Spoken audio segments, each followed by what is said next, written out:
Coming up, Matt Jeffrey was killed by a single punch whilst on a stag do. 6 years on, a Sky News investigation has identified a new suspect. Hey, it's Sophie and Will from Sky News. Too many headlines, too little time? We get it, and that's why we're bringing you Cheat Sheet. 10 minutes every weekday morning. All the big stories from politics to pop culture, minus the noise. No doom scrolling, no spin, just the stories that matter from two people who live and breathe the news. Cheat Sheet with Bridge and Frost from Sky News. Follow Cheat Sheet wherever you get your podcasts.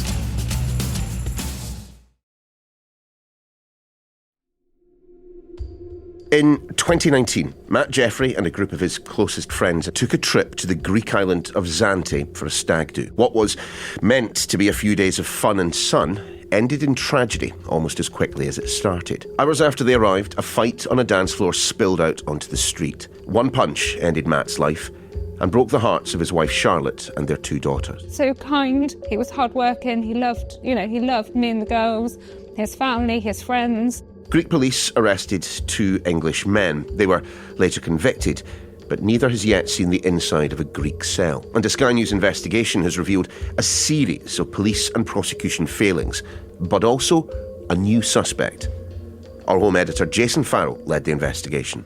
Jason, this story starts with something that literally kind of happens every day. A group of lads heading abroad for their mate's stag. Tell me, who was Matt Jeffrey? Well, he was a 35-year-old father, married to Charlotte, a lovely family, two daughters, one stepdaughter and one biologically his, who he cared for and he clearly loved to death, always there for his friends. And they actually said, 35, they felt like they're getting a bit old for Zante because it's a party town, everyone knows. It's a young vibe and they really had second thoughts about going. But it was a big group of them. It was one of their younger friends who's getting married and his best man knew a bit about Zante, so that's why they went in a big group. So they headed to the island. They arrived in a town called, I think it's Leganis. Just explain what it's like for those who haven't been. Well, it's basically one strip full of nightclubs. It's young people having a good time, probably drinking a little bit too much, but, they're out having a laugh with their mates. Yes, there's lots of stag do's and hen do's there as well. And it's the Greek island, so it's a lovely island. But it has something of a reputation. Sadly, Matt Jeffrey's not the first person to die on that strip from being punched. It's happened twice, actually, prior to him in the last 10 years. So they arrive. How did they spend their first day there? They go to the pool, they're just drinking, they're enjoying the company of friends again. A lot of them married, hadn't seen each other for a while. And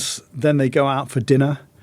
And then they've got this choice of dozens of clubs to choose from, and the one they chose was Sizzle. So what happened there? There was the group from Somerset involving Matt, but there was another group there as well. Yeah, and you look back, and if these two groups of people had never come together, this obviously wouldn't have happened. But there was a group in there from Essex, and they were at the bar, they were drinking. We see photographs of that, playing these drinking games. And then they join the dance floor. And then what we see, and what the friends have described to me as well, it's captured on CCTV, is this brawl breaks out in the middle of the dance floor. And you can see who's on whose side, if you like, because the Essex guys have taken their shirts off. And you see this massive brawl, and you see one of the guys, a guy called Mark Sargent, jumps in and tries to break it all up. And the Somerset group leave very quickly. They don't want to be involved in all of this. We don't know how this fight started, but the point is the Somerset group leave, they get out. And then the group who are from Essex muster, and then you see them follow them out. What do we know about what happened outside the club? Well, this is one of the extraordinary things about this, because we actually not only have CCTV footage of what happened in the build-up, but we have a video of exactly what happened. It's a 19-second video in which we see Matt Jeffrey standing in front of a man who's swearing at him, knocking his fists together, saying, "Do you want some of it?" No, at all. If you want it, we'll they all seen it now. They all seen it. How is Matt responding? Well, Matt to that? he has his arms open and he's not posing a threat. And actually, it's not the person he's looking at who hits him first. There's someone on the side of him who smacks him on the side of the head. He loses his balance. And then the other individual, who we know is a man called Luke Brownston, comes in with an uppercut. And it's really disturbing to watch. And we haven't used the whole video in our film, but we've shown still photographs from it and we've used some of the video. But when he hits the ground, believe me, the sound is really sickening. And then you see people, first of all, these guys just sort of nonchalantly walking away from what's just happened, looking over their shoulders. And then I think realising the seriousness of what's happened and start to run. Matt is on the ground. His friends are helping him. Are they going after the other group? One of them goes after this guy who we see is wearing white shorts, and we see one of the friends run after him and he tackles him to the ground, but then he kind of leaves him with a bounce and goes back to his friends. Most of them gather around Matt, and the emergency services are right there. You actually see the paramedic arrive within the first 5 seconds. Wow. He's on the scene, but the damage is done. And he's put in the back of the ambulance. He's airlifted to Attica General Hospital, which is in Athens. And these guys have to make this call to wife Charlotte to explain to her what's happened. What were they able to say to her at that point? They didn't know quite what the severity of it was. And she didn't know until she got to the hospital. And at that point, they prepared her for the worst. She goes there with Matt's brother, Paul, and Matt's wired up to all these machines. And he describes having to see his brother with his head twice the size, he says, and they know that there's not much chance. And it takes 5 days for the medics to just say, look, we're going to have to turn the machines off. So Matt later dies from his injuries, but quite quickly after the attack itself, the police are involved and arrests are made. Yeah, so in the early hours of the night of the attack, the police do make arrests. They arrest someone called Luke Brownston and another man called Adam O'Brien. And they basically say to O'Brien, there's some white shorts on the floor of his hotel room. Are those your shorts? And O'Brien says, yes, they are. And they arrest him, but sort of assuming that those are the shorts. And what we understand from the police, and there's a police statement that says essentially they admitted their involvement in it. They are charged, they are allowed to leave the island, and then it takes 4 years to get to court. 4 years? Yeah, because, you've got a bit of COVID in there that delays course. things. But even so, it's a very, very slow process. The family had to actually crowdfund to get kind of the legal costs sorted out. They had to pay for their own lawyers. Cost them £40,000. And on top of that, their flights out there, flying out witnesses, putting everybody up. And they get to court, and the two suspects are not in court. They have not turned up. The witnesses are even told, by the Home Office, you have to turn up for this. They've just ignored that and decided not to turn up. And in a sense, got rewarded for it, because 2 years down the line, when we picked up the investigation, they're still walking free in the UK, and there has been no extradition papers. So what happens at this point? We are becoming involved because there are two people, O'Brien and Brownston, that have been convicted. So they've been sentenced to 12 and 10 years, and on effectively manslaughter charges. Yeah. And they're just not serving those sentences. So we approached the family and said, look, you want us to talk about this? We think this is interesting. And obviously they said yes. So they were thinking about going to the media when we happened to turn up. So then we said, OK, we'll look into it. And we look into the court documents. Now, the first thing we see is that actually Adam O'Brien is saying it isn't him. And he actually said it on the day he's being interviewed in the police station. This isn't me. He doesn't name the other guy yet. But when it comes to court, he then says, actually, it was this guy called William Locke. And when you look at photographs of them all on the stag do, you can see this guy, William Locke, is among those people. How on earth could a conviction have happened of O'Brien, given that the first thing he said to the police was, I didn't do it? They've got this police statement, which is saying he confessed to it. Secondly, he hasn't turned up at court. Right. And, what other evidence is there? The police have told the witnesses for the Somerset group that the guy in the white shorts' name is O'Brien. So all the way through when they're talking about this guy O'Brien, they are assuming that they're talking about this guy in the white shorts.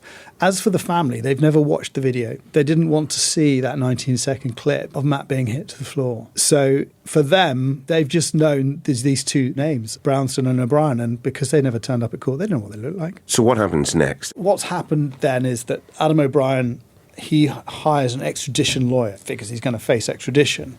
And she's also given some of this evidence, and she realises how he's been arrested, how the finger's been pointed at him, and then starts asking, were any witnesses interviewed by the police? There was a whole group of people there from Essex who identified who? Nobody. Nobody was interviewed by the police other than the two suspects. So then she takes her own witness statements, and Adam O'Brien obviously says it's not him. His brother is also there who says it's not him, but it's this guy Locke. And three of the other people on the group, they all say it was William Locke, who was this guy in the white shorts who's seen walking away in the video. And then what Karen Todner also does is hires a facial mapping expert to put pictures side by side. And it's very clear from that report that the facial mapping expert comes to the conclusion that there is strong evidence to support the idea that those photographs are a match between William Locke and the guy walking away in the video. And there's strong evidence to support that it is not Adam O'Brien. And the other really crucial thing, we see a photograph in the club. And I've been talking about the man in the white shorts all the way through this. In this photograph that's date-stamped on the night of the attack, William Locke is there in that photograph wearing white shorts. Adam O'Brien is wearing black shorts. So unless he's changed his shorts at some point in the club, it's very hard to see how it could have been him.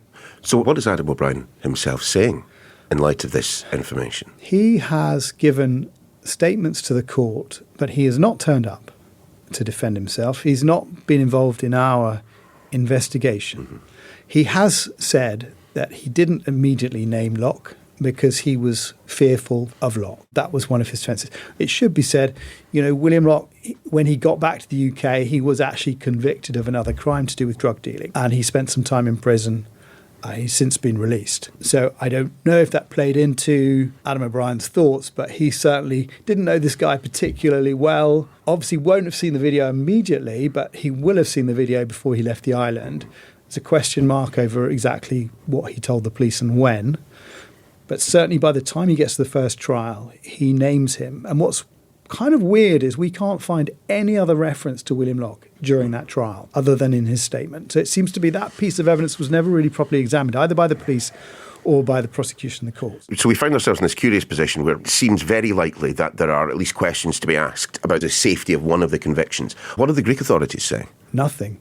We've written to the prosecutors, we've not had a response, and we've written to the police, we've spoken to the press office in Corfu, which covers that area, and I've gone into the police station in Zante with the facial mapping report, delivered it with a letter with all the allegations that we make in our film, and we have had no response. It's not as if we don't know where William Locke is. Well, we've been to see him, yeah. So we decided we should obviously give him a right to reply. We've written to him. He hadn't replied. We've written to a lot of people who haven't replied to us. But we turned up at his house with the facial mapping report, with the image of him, and as he was leaving for work.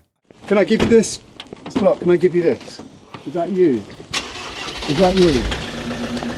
Are you involved in the assault of that? Jeffrey, Mr. Locke, can you take this? And he didn't say a single word, not one word. He just got into his car, pretended I wasn't there, and drove off. What if the one person that we know was directly involved in this and convicted of the crime, delivered the fatal blow, in fact, Luke Brownston? Where are we with his extradition? So midway through our investigation, or actually fairly near the beginning of it, the extradition papers were put forward. Okay. And the team from the National Crime Agency arrested him. He was on a building site in Essex, and actually on that day we got wind of this. We went to see Charlotte, and as he was appearing in court, one of our producers went down to the courthouse, and we were able to relay back to Charlotte in real time what was happening. So to be able to sit there with Charlotte, as the judge said, you're not going to get bail. You're going to have to wait now in jail for extradition. To be able to say to Charlotte, he's in jail, he's in prison. To see her face react to that was really satisfying. And she's a step closer now to full justice. But that was spring last year. The extradition hearing isn't until February because of various different delays. So it's still another year waiting for that. But at least in that period, he is now serving his sentence in a British jail. He may well be extradited to Greece to serve the rest of it. You make it clear that we are a distance away from justice being served completely, but at least we are heading in that direction. You say you've just spoken to Charlotte.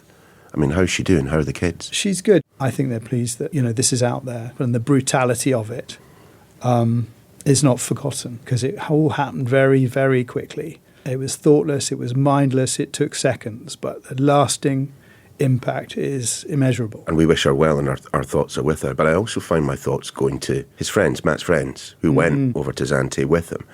And just the fact that your friend's life, your best friend's life, can be ended by one single punch. I mean, how can you ever deal with that? I think it's really difficult. I don't think you can underestimate the impact that this had on those young men who were there and saw it happen. When we were editing this, I happened to watch Bridget Jones's Diary, and there's a fight scene in that which is hilarious, and we've all seen it, where Colin Firth knocks Hugh Grant down on the ground. And there's one punch, and it really, just watching it in reflecting on what I'd been watching for real, I just thought that punch would have killed him.